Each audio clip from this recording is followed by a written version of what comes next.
Hey everyone, Michelle here in Northern Illinois. Welcome to my garden. Today we are going to do a winter garden tour. We got about 5 inches of snow the other day, and today it's sunny, it's 27 degrees, and I thought we would take a look at the garden because in the forecast they're saying that we have anywhere from 5 to 12 more inches of snow coming. And once that happens, the garden will be so covered you won't be able to see anything. I love winter tours because they really hide all the imperfections that you have going on in your garden, and they have a beauty all their own. So let's take a look at the garden in winter and see what we can find. All right, let me get my gloves on. I got my boots on, got my hat on. Even though the sun is out, there's a little bit of wind. It is a little brisk out here. We are going to start in the backyard, and then we're going to work our way around the whole entire yard just to kind of take a look at what it looks like. Check out this forecast. Woo! All that snow coming, and then it's going to get crazy cold. Look at those negative temperatures. So I am ready with some projects to do inside because I can't not garden even in the winter. So make sure next week you tune in and follow along with all of the fun projects that we're going to do. Today, though, let's go look at the garden. Even trees in the winter have a beauty of their own.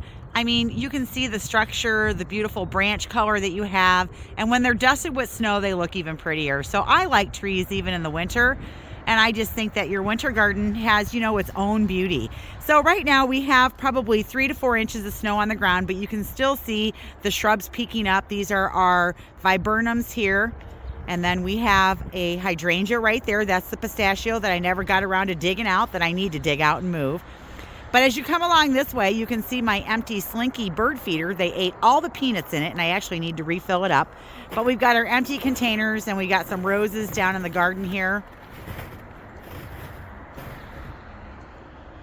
But you can see the outline of different things going on in the garden. The other thing it does for you is as I'm walking through my garden, I'm looking at it going, where can I add some more interest for winter where it will look, even better in the winter. So when I come back here and I look at this is an oak leaf hydrangea, and then behind that I've got 3 boxwoods, and I can see those, and I can see the outline of my path. But if I really go through the bed here, outside of the roses and the one hydrangea that I have, and the one hydrangea is right there, it's a bobo. These are 3 red knockout roses, and then this is a pink one. I really don't have anything in this bed, so this is where I kind of look at it and I go, you know what, I need to add some things for winter interest in this bed so it's a little more interesting in the winter. So that's something I'll work on next year. So let's take the steps here and we'll come on down into the backyard itself. And as you can see here, I do have a burn that I started of arborvitaes, another section, so that we can grow it up and separate our property from the property next door to us, which is the garden center. If we swing around this way, you can see here there's the boxwoods, but then up against the back of the house, there really isn't a whole lot to look at. I have one lemon lace elderberry right here. That's a baby. I just put it in this year. So it's really small, doesn't have great branching structure on it, so it's not that beautiful. If I come here, everything that was in here I cut back, so I don't have anything to look at. And I do have a black lace elderberry right here on the corner that looks pretty wild. So I do need to definitely clean this one up come spring after it blooms. Over here, we have the start of our garden that was going to connect the 2 gardens. So you can kind of sort of see the outline of the boulders through here. And you can see our 2 Green Mountain boxwoods that are flanking the entrance into the cottage garden. Before I hit that, I'm going to show you my 3 boxwoods here. These are winter gems, and I will need to get out here, especially on boxwoods, and knock the snow off of these, especially with more snow coming, because this is where you can have breakage in the bushes if you don't knock the snow off of them. So I'll get a broom and knock that off so it doesn't weigh it down. You can see here it's already starting to weigh the branches down, and I don't want to create a big hole in the center of my boxwood, so I do need to get out here today and get that done before more snow comes.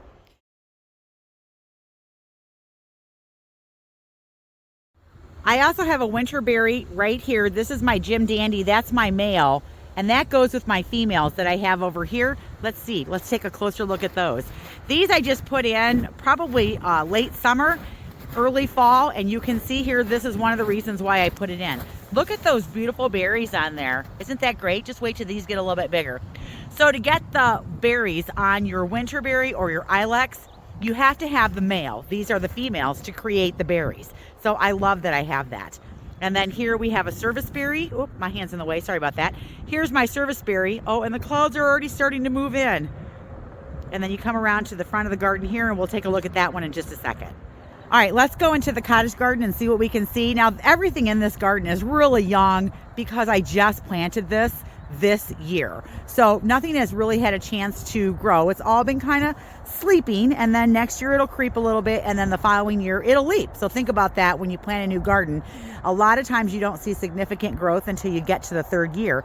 But we've started the structure of what we're going to create back here. So you can see here, believe it or not, that little bush right there is a Weigela, and then we have a Proudberry right here. And then we did put in our 2 boxwoods here. These are the Green Mountain boxwoods, and as you can see, there's a little bit of bronzing going on, but they don't get as brown as some of the other ones do in the winter. Flanking the entrance, we have our 2 David Austin roses, which didn't get tied up, so that'll have to wait until a spring project. And you know what? That happens. Sometimes you just don't get things done, and it has to wait till the next year. But as you can see, the structure of what's going on in here, and everything will get bigger. And then as it gets bigger, things will start to look more and more full.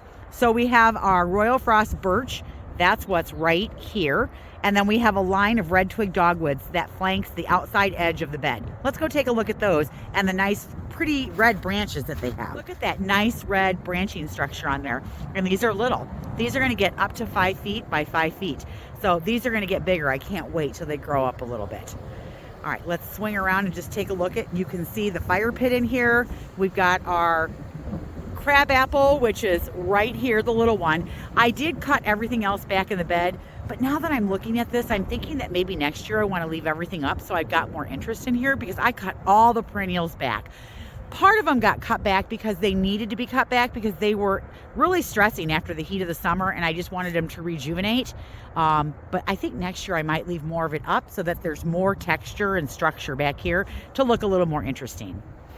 Now you can see that I did leave my solar lights out here, so they are kind of flanking the walkway, and then they're in a couple other spots too. I left my lanterns out here. I left my gabion table out here, and also my pedestal. I never did get that pot cleaned out. I'll probably need to grab it before that terracotta breaks, because terracotta and winter do not go together very well. We have another serviceberry in the corner here. Here's another rose. And then we have 3 pencil point junipers, and then our tulip tree. This one is going in, next year it'll be going into its 3rd year. So I really like this tree. It's done a lot of growth in 2 years, so I'm pretty happy with that. Here's our 2 spruces that we put in behind the shed. So those are just hanging out there waiting for spring to put on some growth next year. And then let's take a look at it this way too. You can see my footprints. It was virgin snow until I walked in it. All right, isn't that pretty though? I think it's going to look even prettier next year when things have a chance to grow up a little bit. I also like the way the tree lines look in the winter. Now I do have some oaks in here, so as you can see, they're holding on for dear life, those leaves, and they'll all come down in the spring. That's probably the one thing I don't like about oaks, but you know, you look at this oak right here, this one right there, I just love the shape of that tree. It is so pretty and majestic. So I can put up with some of the leaves coming down in the spring. One, it's not right in the middle of my garden, so that's a plus, but I do love those trees. Let's keep going this way. So eventually what's going to happen is the 2 gardens are going to connect through this middle garden right here that we started. We took all the sod out last year. We started it, but we didn't finish it. And that's okay, because gardens are forever progressing and changing and growing and doing different things. And so this one comes around to the garden that we renovated. We put the wider path in, which I'm so happy that we did. And as we come up the path, you can see I left my sedum. And isn't that pretty when it's got the snow on there? I just think that that's so pretty looking. We've got a beautiful white pine next to that, and then our limelight hydrangea. And then we've got our weeping Norway spruce, and then some more boxwoods that I definitely need to be knocking the snow off of. And then we've got our Everlow yew here and our bird's nest spruce. I have a bird's nest spruce here, and then I have another one on the other side. And again, I do need to go through and just knock the snow right off of those so they don't get so weighted down. But I like this garden. Here's our little quick fire hydrangeas right over here along the driveway. But I just like the way this garden looks in the winter. I think it's so pretty with that shed in the background. And then the tree line beyond that. Isn't that pretty? Show you my winter pots that we made. Those are holding up very well. They still look really good. Now, I mean, they aren't exposed to any weather, so they do really well on the front porch. Let me show you the two in front of the garage. All right, as we walk out, we've got two more of our Green Mountain boxwoods, and I'm actually gonna get these in the garage by the end of today. These, I don't know that they're gonna overwinter well out here. They need to be a zone 3 for me to be able to overwinter, and these are zone 5. I am in a 5B. I don't want to take the chance of losing them, so I'm going to actually grab my dolly and I'm going to move these guys into the garage. So we've got those cold temperatures coming, and I want to make sure that these two survive. Then as we come around the corner, you can see I did plow some snow. And look, I missed the bushes, but the more snow we get, the more I end up plowing snow on these bad boys. And sometimes I have plowed enough snow on them to cover them. All right, but look at that nice expanse of snow out there. Isn't that pretty though? See, even the snow is pretty. I mean, it just looks so pristine and pure. And it's kind of wild because I came out and I was kind of surveying the ground earlier, and you don't see any animal tracks. And normally I can see animal tracks all over the place. I can usually find deer, coyote, raccoon, all different kinds out here. But in the last couple days since we've gotten the snow, no tracks. This is why I use Fraser fir and why I spray my pots with the wilt stop, because look how good my pots still look. So we sprayed this whole thing down, and what it did was it sealed the moisture inside these leaves. And so, see, they're not crunchy. Haha, isn't that great? That's a boxwood. This is our naked eucalyptus right here. See, that didn't crunch up. And then even our cypress. See, look at that. It still looks really super good. See, there's our cedar. See, it all looks really good. This pot still looks fabulous. Now, it is kind of protected because I've got it up underneath the eaves right here. So depending on which way the snow comes in, the storms usually come from the other direction. This is the east side of my house, and the storms normally come from the northwest. So these pots are pretty protected right here. See, aren't they beautiful? They still look so good. And I will leave these up all winter. Now, I'm not pulling the berries out of there because I think they're frozen in there now at this point, so I wouldn't be able to get them out. So I just love these. I think they look so gorgeous. So I think I talked about how I cut everything down in this bed along the edge of the driveway because, see, I plow snow there, so I just cover it all up anyways, and I don't even try to keep it up. And so I do have a beautiful magnolia here, and boy, is this thing going to be glorious in the spring.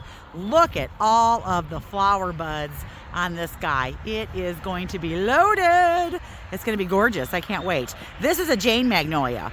And the only thing I think I'm going to do this winter is I might come down here and get some of these bottom branches pruned out, because that is when you want to prune a magnolia, is when it's dormant in the winter. This one here, this is a big Woodgillia. I didn't get around to pruning. This is the Summer Monet. So I like this one. It's got a variegated leaf and a pink flower on it. And then back here we have some Sprinter boxwoods. Now the reason I put the Sprinter boxwoods in was because I wanted to create a hedge here, but I also wanted to have a boxwood, they said, that didn't turn brown in the winter. But I can look at this. Let's see if I can get down in there. See, it is still turning brown. So I don't know that that claim was true. I think these look just like my winter gems. And we're going to see if we love these, because I do need to add 2 more in right up here and another one right here so that I get that nice hedge in there. The other shrub that I have in here is the little lime punch, and I cut most of the flowers off. There's a few left on there that I just have to trim off. But these are still babies. They're only a year old, so they're not very big. But that would be the second row back that I created there. And then I have another of the lemony lime elderberries right here. So then we come down to this bed here, which is my side bed along the side of the house. My favorite bed. I love this bed. I just think this bed is so fun because I can do so many different annuals and different colors in it, and it's got like part shade, part sun. And again, I have to come through and knock the snow off of my boxwoods. So this bed here is flanked by maple trees. So this is just a regular silver maple, and then I have a red maple, and then I have a crimson king maple, and then down at the bottom where that swing is hanging, that's another red maple. So I love that I have the nice dappled shade that we get from this these trees. I just love that. So as you come through here, this is an oak leaf hydrangea. Okay, and the leaves just started to really fall off of this one. They held on for a super long time. I did leave some of my grasses up. This is the Korean feather reed grass. These are my winter gem boxwoods. Again, I need to knock the snow off of those. And then I have an incredible hydrangea here. I leave my bench out all year. And then we just come down the bed and it kind of just repeats itself. Here's what's really interesting. See how these turn themselves around in the wind? These were facing the other direction. All three of them at some point turned themselves around, somehow twisted on there, and now every one of them is backwards. I'll have to fix that. All right, come down here. We have another. This is our mountain or our serrata hydrangea here. This one's called Aha. And then we've got our coral bells that are finally covered up. I don't cut those back. I leave them up. They're finally covered with snow. And then another pistachio hydrangea, which we'll dig out in the fall and move someplace else. I think they just twisted. There we go. Now they're the right direction. Let's fix them all.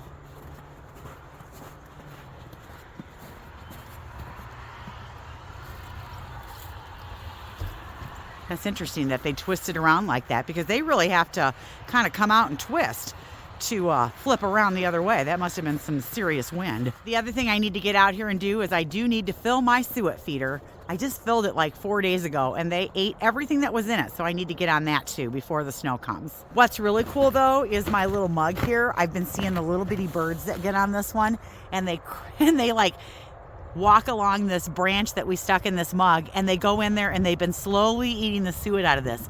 And I love this one because the big birds can't get to it and I only see little birds on it. So this one I love, and I still have another one that I can put out when this one is gone.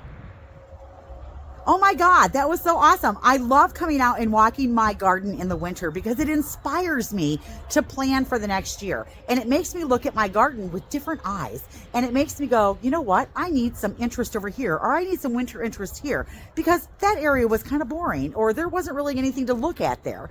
I'm glad that we were able to get it before all the snow comes, because we are going to have a significant snowfall. And then all of this will be covered and I won't be able to come out and look at it again. So I did snap some pictures so that I can think about what it is that I want to do, because that's what you do in the winter. You plan. And that's why I like 4 seasons, because I like the season of rest, where I can actually think about what it is that I want to do in the garden and plan for the next year. I can look through the seed catalogs and I can get on the internet and look at different ideas and watch different videos and see what other people are doing and find things that speak to me that I can add to my garden. And that's why I love winter. So I hope you enjoyed our video, and I hope you enjoyed the day in the garden today. If you guys are new here, welcome. I'm so glad that you decided to join us.